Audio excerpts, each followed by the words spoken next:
माजी आमदार झिशान सिद्दीकींचा 2 अनोळखी व्यक्तींकडून पाठलाग. 2 तरुण दिवसभर झिशान सिद्दीकींचा पाठलाग करत होते. यापूर्वी अनेकदा झिशान सिद्दीकींचा अनोळखी व्यक्तीने पाठलाग केल्याची माहिती.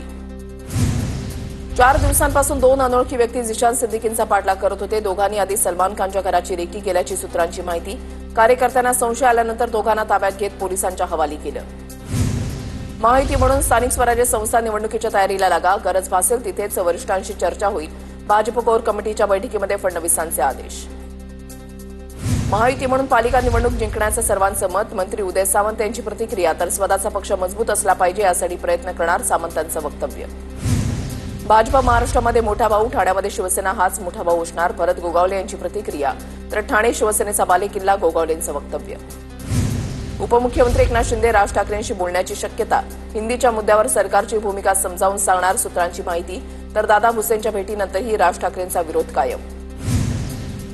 हिंदी सक्तीवरून ठाकरे बंधूंची भूमिका एक, मात्र मोर्चे वेगळे. राज ठाकरेंची 5 जुलैला मोर्चाची हाक. तर 7 जुलैला उद्धव ठाकरेंच्या उपस्थितीमध्ये आंदोलन. पक्ष विसरून सर्वांनी एकत्र येण्याचं दोन्ही ठाकरेंचं आवाहन. राज ठाकरेंच्या मोर्चाला परवानगी देऊ नका. राज ठाकरेंनी मोर्चा काढल्यास त्यांना ताब्यात घ्या. गुणरत्न सदावर्तेंचं शिक्षण मंत्री आणि पोलीस आयुक्तांना पत्र. तर राज ठाकरेंच्या मुसक्या आवडल्या पाहिजेत, गुणरत्न सदावर्तेंचं वक्तव्य. अरे देवा, याला पुन्हा झटका आला वाटतं. हवं तर स्थानिक पोलिसांची मदत घ्या. सभोवतालच्या नागरिकांनी अत्यंत जागरूक राहिलं पाहिजे. मनसे नेते प्रकाश महाजन यांची फेसबुक पोस्ट करत सदावर्तेंवर टीका. मोर्चाबाबत उद्धव ठाकरेंच्या सेनेशी बोलणार. कुठचाही वाद किंवा भांडणापेक्षा महाराष्ट्र मोठा आहे, राज ठाकरेंचं वक्तव्य. गिरगाव चौपाटीवरून निघणाऱ्या मोर्चामध्ये सर्वपक्षीय नेते, साहित्यिक, कलाकारांसह सामान्यांना मोर्चामध्ये सहभागी होण्याचं आवाहन. हिंदीच्या सक्तीमध्ये भाषिक आणीबाणी दिसतीये. उद्धव ठाकरेंची सरकारवर जोरदार टीका. 7 जुलैला उद्धव ठाकरेंच्या उपस्थितीमध्ये मराठी समन्वय समितीचा मोर्चा. मराठी कलाकारांनाही सहभागी होण्याची साथ. मनसेचा 7 जुलैच्या ऐवजी आता 5 जुलैला मोर्चा. आषाढी एकादशीच्या निमित्तानं निर्णय. तर हिंदी सक्तीविरोधात एकच मोर्चा हवा, 2 मोर्चे नको, मनसेचा आग्रह. 5च्या मोर्चामध्ये सहभागी होण्याचा उद्धव ठाकरेंना मनसेकडून प्रस्ताव. कोणत्याही राजकीय अजेंड्याशिवाय मोर्चा निघावा, मनसेची भूमिका. मराठी भाषेसाठी सगळे एकत्र, कोणाचाही विरोध नाही, गुलाबराव पाटील यांची प्रतिक्रिया. एकत्रित मोर्चा काढणं ठाकरे बंधूंची वैयक्तिक भूमिका, गुलाबराव पाटलांचं वक्तव्य. 7 तारखेच्या मोर्चामध्ये आम्ही सहभागी होणार आहोत. मनसेच्या मोर्चामध्ये जाणार का, या प्रश्नावर आदित्य ठाकरेंची प्रतिक्रिया. आमचा मोर्चा ठरवलेला आहे, असंही केलं वक्तव्य. महाराष्ट्रामध्ये मराठी सक्तीची आणि हिंदी पर्यायी, मुख्यमंत्री देवेंद्र फडणवीसांचं स्पष्टीकरण. तर मराठीमध्ये टोमण्यांच्या व्यतिरिक्त अनेक अलंकारिक शब्द उद्धव ठाकरेंनी ते वापरावेत, फडणवीसांचा टोला. हिंदी सक्तीबाबत ठाकरे बंधूंची भूमिका. शरद पवारांना मान्य. सरकारनं हट्ट सोडावा, मातृभाषा हीच महत्वाची असावी, पवारांचं मत. 1ली आणि 2रीला विद्यार्थ्यांना 3ऱ्या भाषेचं मौखिक शिक्षण दिलं जाणार. इयत्ता 3री पासून पुढे पुस्तक आणि लिखाण विद्यार्थ्यांना असणार. त्रिभाषा संदर्भात शिक्षण मंत्री दादा भुसेंची माहिती. माझ्यावर ईडी सीबीआयनं 170 धाडी टाकल्या. माझ्या 6 वर्षाच्या मुलीची देखील चौकशी केली. सर्व त्रासामुळे माझ्या पत्नीला कॅन्सर झाला, अनिल देशमुख यांचा आरोप. अजमल कसाबसाठी बांधलेल्या जेलमध्ये आम्हाला ठेवण्यात आलं. माझ्या घरच्या जेवणाच्या डब्यावर बंदी होती, अनिल देशमुख यांची प्रतिक्रिया. मात्र राऊतसाहेब अनेकदा लपून छपून घरचं जेवण द्यायचे, देशमुखांनी सांगितला आर्थरोड तुरुंगामधला किस्सा. ठाकरेंच्या शिवसेनेचे नेते भास्कर जाधव यांचा आणखीन एक स्टेटस. बिना शिकायत और बिना निंदा किए एक दिन बिता कर तो देखिए, खुशी, शांति और सुकून कहीं ढूंढनी नहीं पड़ेगी, अपने आप मिल जाएगी. जाधव यांचा आणखीन एक स्टेटस चर्चेत. भास्कर जाधवांनी उद्धव ठाकरेंशी चर्चा करावी. नाराजीच्या चर्चांवर संजय राऊतांचा सल्ला. तर भास्कर जाधवांच्या ट्विटमधली भाषा वैभवशाली, राऊतांचा टोमणा. भास्कर जाधवांनी निवृत्ती घेऊ नये. कोकणच्या विकासासाठी भास्कर जाधवांनी राजकारणामध्ये राहावं, मंत्री उदय सामंत यांची प्रतिक्रिया. तुमच्या बापाला पेरणीचे पैसे मोदींनीच दिले. तुमचे कपडे, पायातील बूट, मोबाईलही आमच्यामुळेच. स्थानिक विरोधकांवर टीका करतात. माजी मंत्री आणि भाजपा आमदार बबनराव लोणीकर यांची मगरुरीची भाषा. काही राजकीय पक्षांचं टोळकं मुख्यमंत्र्यांना टार्गेट करतात. 10-12 लोक केंद्राला मुख्यमंत्र्यांना मला टार्गेट करतात. ते वक्तव्य त्यांच्यासाठी होतं. वादानंतर बबनराव लोणीकर यांचं स्पष्टीकरण. 1ली आणि 2रीला विद्यार्थ्यांना 3ऱ्या भाषेचं मौखिक शिक्षण दिलं जाणार. इयत्ता 3री पासून पुढे पुस्तकं आणि लिखाण विद्यार्थ्यांना असणार. शिक्षण मंत्री दादा भुसेंची त्रिभाषा संदर्भात माहिती. बबनराव लोणीकरांना सत्तेचा माज चढलाय. शेतकऱ्यांच्या जीवावर लोणीकर मोठे झाले. त्यांना बोलायला लाज वाटते का? खासदार बजरंग सोनवणेंची टीका. तर लोणीकरांनी शेतकऱ्यांची माफी मागावी, संजय देशमुखांची मागणी. हुकुमशाहीमुळे लोणीकरांचं बेताल आणि विकृत वक्तव्य, हर्षवर्धन सपकाळांचा बबनराव लोणीकरांवर हल्लाबोल. मुंबईमध्ये बबनराव लोणीकरांच्या वादग्रस्त विधानाचा करुणा मुंडेंच्या पक्षाकडून निषेध, लोणीकरांचा प्रतिकात्मक पुतळा जळवून निषेध, स्वराज्य शक्ती सेनेच्या पक्षाच्या कार्यकर्त्यांची मोठ्या प्रमाणात उपस्थिती. माजी मंत्री बबनराव लोणीकरांचं वक्तव्य म्हणजे शेतकऱ्यांचा अपमान, लोणीकरांना महाराष्ट्रानं जागा दाखवायला हवी, लोणीकरांच्या वक्तव्यानंतर विजय वडेट्टीवारांचा इशारा. ही ब्रिटिशांची देशी आवृत्ती असल्याचाही घणाघात, तुमची आमदारकी, नेतेगिरी, तुमचे कपडे, बूट आणि गाडीतील डिझेल सुद्धा जनतेमुळेच, यांचे बोल लक्षात ठेवा, निवडणुका येत आहेत. अंबादास दानवेंचा लोणीकरांवर हल्लाबोल. भाजप नेते शेतकरी बापाला भिकारी समजतात का? शेतकरी कर्जाच्या ओझ्याखाली दबला असताना दिलासा देण्याच्या ऐवजी उपकाराची भाषा नेत्यांना शोभते का? अशा लबाड लाडक्यांना आसूड दाखवावाच लागेल. रोहित पवारांची लोणीकरांवर टीका. बबनराव, हे वागणं बरं नव्हं. तुमचा आत्मसन्मान खुशाल गहाण ठेवा, जनतेचा आत्मसन्मान मात्र शाबूत आहे. सुषमा अंधारेंची टीका. जनता कष्टानं कमावून खाते, तुम्ही भ्रष्टाचार करून खाता, अंधारेंकडून इशारा. शिंदेंची शिवसेना पुढील 2 दिवसांमध्ये हिंदी संदर्भात भूमिका स्पष्ट करणार, मनसेच्या भूमिकेसंदर्भात त्यांची पक्षाची भूमिका ठरवणार. उपमुख्यमंत्री शिंदे पक्षातील सर्व नेत्यांसोबत चर्चा करणार. शेतकऱ्यांचा आणि कामगारांचा अजितदादांवर पूर्ण विश्वास, माळेगाव साखर कारखान्याच्या सर्व सभासदांचे आभार मानते. माळेगाव कारखान्याच्या निवडणुकीमध्ये अजित पवारांच्या विजयानंतर खासदार सुनेत्रा पवार यांची प्रतिक्रिया. अजित पवार गट नाही, आमचा राष्ट्रवादी काँग्रेस पक्ष आहे. अजित पवार गट या नावानं आम्ही निवडणूक लढलो नाही. पत्रकारांना अजित पवार गट म्हटल्यानं सुनील तटकरे चिडले. निवडणूक आयोगाकडून अधिकृत राष्ट्रवादी पक्ष म्हणून मान्यता, तटकरेंची प्रतिक्रिया. डोंबिवलीमध्ये भाजपला मोठा धक्का बसण्याची शक्यता, माजी स्थायी समिती सभापती विकास म्हात्रे आणि माजी नगरसेविका कविता म्हात्रे नाराज असल्याची माहिती, तर लवकरच शिवसेना ठाकरे गटामध्ये प्रवेश करण्याचे संकेत. राज्याच्या इतिहासामध्ये पहिल्यांदाच 10% आणि टप्प्याटप्प्यानं 5 वर्षांमध्ये 26% वीज दर कमी होणार. देवेंद्र फडणवीसांचा वीज ग्राहकांना मोठा दिलासा, घरगुती, औद्योगिक आणि व्यावसायिक ग्राहकांना फायदा होणार असल्याचा दावा. भोंगामुक्त महाराष्ट्र होणार, मुंबई उच्च न्यायालयाच्या निर्णयाचं पालन होणार असल्याचं महाराष्ट्र सरकारनं सांगितलं. किरीट सोमय्यांची प्रतिक्रिया. संजय राऊतांच्या मानहानी प्रकरणी नितेश राणेंना कोर्टामध्ये हजर राहण्यापासून दिलेलं संरक्षण रद्द, राऊतांच्या वकिलांच्या युक्तिवादानंतर कोर्टाकडून सशर्त संरक्षण रद्द केलं. बुधवार पेठेचं नाव मस्तानी पेठ करा, अशा आशयाचे बॅनर झळकावणाऱ्या विरोधात तक्रार. डेक्कन पोलिसात अज्ञाताच्या विरोधात तक्रार दाखल, बालगंधर्व चौकामध्ये लावलेल्या बॅनरनंतर संताप व्यक्त.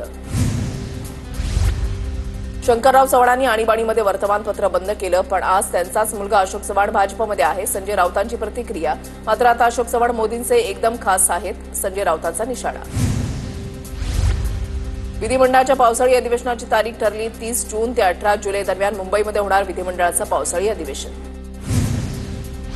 सरन्यायाधीश भूषण गवईंची अमरावतीच्या डॉ. पंजाबराव देशमुख विधी महाविद्यालयाला भेट. शिक्षण संस्थेचे अध्यक्ष हर्षवर्धन देशमुख यांच्याकडून भूषण गवईंचं स्वागत. भूषण गवई विधी महाविद्यालयाचे विद्यार्थी. अमरावती शहरासह ग्रामीण भागामध्ये वारंवार वीज पुरवठा खंडित होत असल्यानं रवी राणा आक्रमक. विद्युत विभागाच्या अधिकाऱ्यांना आमदार राणा यांनी धारेवर धरलं. विरोधी पक्ष आणि सत्ताधारी पक्षाची संयुक्त अंतिम बैठक पार पडली. पावसाळी अधिवेशनामध्ये जनसुरक्षा विधेयक मंजूर होणार, मंत्री चंद्रशेखर बावनकुळे यांची माहिती. जनसुरक्षा कायदा संविधानाचे अधिकार भंग करणारा, जनसुरक्षा कायद्यामुळे सर्वसामान्यांना त्रास होणार, जनसुरक्षा विधेयकावर आमदार जितेंद्र आव्हाड यांची प्रतिक्रिया. एससीओ बैठकीमध्ये ठरावावर स्वाक्षरी करण्यास भारताचा नकार, राजनाथ सिंहांनी कागदपत्रांवर स्वाक्षरी करण्यास नकार दिला. एससीओनं पहलगाम हल्ल्याचा निषेध न केल्यानं निर्णय. एससीओ बैठकीमध्ये संरक्षण मंत्री राजनाथ सिंह यांनी पाकला सुनावले खडे बोल, काही देश दहशतवादाला खतपाणी घालतात, एससीओनं त्यांचा निषेध करावा, पाकच्या परराष्ट्र मंत्र्यांसमोर राजनाथ सिंह यांनी सुनावलं. सुरेशचंद्र राजहंस यांची मुंबई काँग्रेसच्या मुख्य प्रवक्तेपदी नियुक्ती. खासदार वर्षा गायकवाड यांनी सुरेशचंद्र राजहंस यांना नियुक्तीचं पत्र दिलं. सुरेशचंद्र राजहंस, वर्षा गायकवाड यांचे कट्टर समर्थक.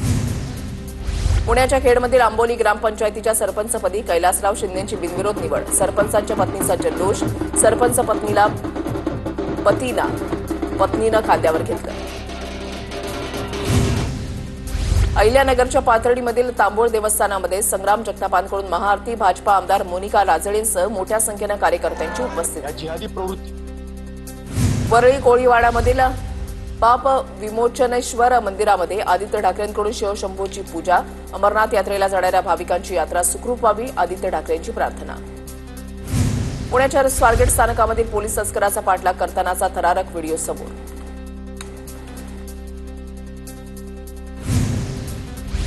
वाशिमच्या जोगेश्वरी परिसरात पुराच्या पाण्यामध्ये अडकलेल्या 2 शेतकऱ्यांना वाचवण्यात यश, प्रशासनाकडून शेतकऱ्यांचं रेस्क्यू. पुण्यातील स्वारगेट अत्याचार प्रकरणामधील आरोपीनं जामिनासाठी अर्ज केला. जामीन अर्जावर आज निकाल येणार. आरोपीला जामीन मिळाला तर जीविताला धोका निर्माण होईल. पीडितेच्या वकिलांचा न्यायालयामध्ये युक्तिवाद. समुद्राला आलेल्या भरतीचा गणपतीपुळ्याला फटका बसला. गणपतीपुळे मंदिराच्या बाहेरील प्रसाद रांगेपर्यंत समुद्राच्या लाटांचं पाणी आलं. कोकण किनारपट्टी भागामध्ये आज 5.5 मीटर उंचीच्या लाटा उसळल्या. वसईच्या भुईगाव समुद्र किनाऱ्यावर समुद्राला आलेल्या भरतीमध्ये किनाऱ्यावरील अनेक झाडं उन्मळून पडली. धूप प्रतिबंधक किनारे नसल्यामुळे समुद्र किनारे नष्ट होण्याची भीती. वाशिमच्या उताळी नदीच्या पुलावरून वाहणाऱ्या पाण्यामधून वाहन चालकांचा धोकादायक प्रवास सुरू. मागील 24 तासामध्ये जिल्ह्यात मुसळधार पाऊस.